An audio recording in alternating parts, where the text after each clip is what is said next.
fun, Mom? You're like, what are we doing, guys? No. What's going on? Is there an interview happening? You guys gotta get out of here. Tussie can't join me for my interview.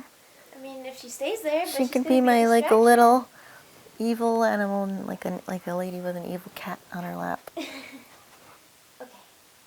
You gotta start. Okay, waiting on you.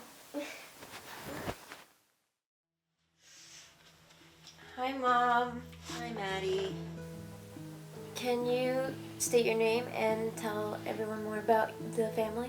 My name is Kathy. I have 3 children, Logan, Madison, and Courtney. Logan and Madison are both working towards their bachelor's degrees in college, and Courtney's a sophomore in high school. Cool. As you mentioned, me and Logan both go to college, so can you tell me more about how, like, our college experiences are different? So Logan goes to school a little bit closer to home, so he actually commutes 3 days a week, 40 minutes down to school, and takes classes and lives at home, where Maddie's is yours is a little bit farther away, so you stay up there during the week and come home maybe every other weekend. What do you think about when your kids are away at school? I think that I wish you were home. I want you to be here. You're my kids. I want you to be home. But I know this is part of growing up, and you gotta learn and get smart and move on with your own careers and be adults, so. So you think we're adults then? You think that we've gotten to that point in your mind specifically, like you think? I mean, legally you're both adults. You're 18, almost 19, and he's 21, but you're always gonna be my kids, and I'm always gonna think of you as little kids, no matter what. But you guys have proved to me that you're responsible for the most part, and that's part of being an adult, being responsible and doing your own thing and not having mommy hovering and watching you all the time. So you're getting there, you're getting there. We made it. It's probably a lot harder to plan things with 2 adult kids and 1 teen now, so what does that look like, scheduling time to hang out with your family now?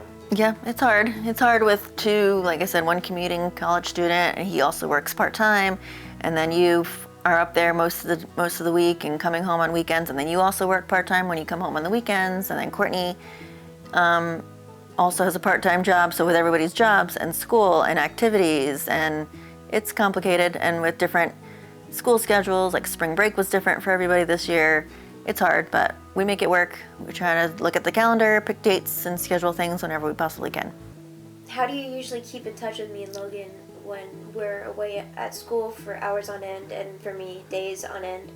How do you keep in touch with us? Because we would have otherwise been at home. Mm-hmm. Well, technology these days makes it a lot easier than I'm sure it was when I was a kid. We have cell phones, so we can text and call each other whenever we want to, and FaceTime and social media. So usually Logan will text me throughout his day and let me know what he's doing in class and what's going on. Usually text me if he's on his way back and if he's been delayed, so I know that he's okay.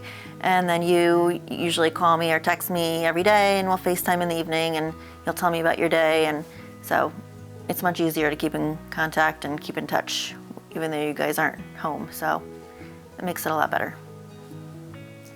What's something that you miss from me and Logan being in like high school age or younger?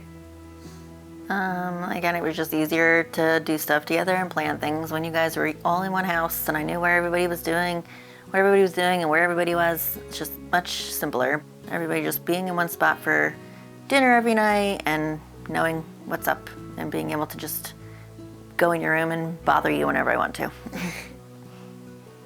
So finally, what's some advice that you would give to a fellow parent whose kid is going off to college soon? Right, so some advice I would give is use all the social media to keep in contact, use all the electronics and the FaceTiming and the video chatting and the texting to keep in contact with them as much as you can, but you also gotta let them have their space, let them make their own mistakes, let them make their own decisions. You could be there for them, to listen to them and help them the best you can, but you really need to let them do their own thing. I said the schools, they won't even give you information most of the time unless you are given permission, so they kind of have to figure it out themselves and fix their own mistakes and do their own thing. And then the other thing I would recommend is all the financial aid stuff. You really need to pay attention to all that. All the money stuff can be really complicated and they give you a lot of information. So really pay attention, talk to any of the advisors, talk to anybody that has kids going through the same thing. Try to get as much help as you can because they're gonna be responsible for paying it back. Yeah, we're responsible for paying it back. Woo! Thank you, Mom, for letting me interview you and talk more about your experiences. You're welcome, Maddie. I love you. Let's go have dinner. Gonna tear it off. Yeah.